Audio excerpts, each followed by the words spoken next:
Allah deyir, günah elirsən, amma tövbə eləmirsən. Günah elirsən, amma bağışlanmaq istəmirsən. Niyə gəlmirsən bağışlayın? Eləmirsən, niyə gəlmirsən üzr istəmirsən? Mən də deyirəm sizin adınızdan Allah ki, la gəlmişik biz. Biz gəlmişik, gecə yarısıdır gəlmişik.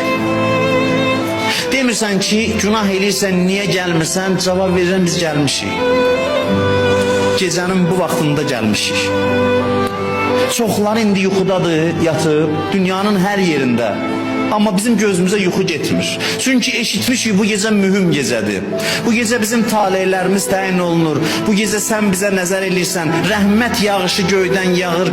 Bizim gözümüzə yuxu getməyib gəlib oturmuşuq burada. Demirsən ki, niyə gəlmirsiniz, gileylənirsən, gəlmişəm, çağırmışsan gəlmişəm, icazə vermişsən gəlmişəm.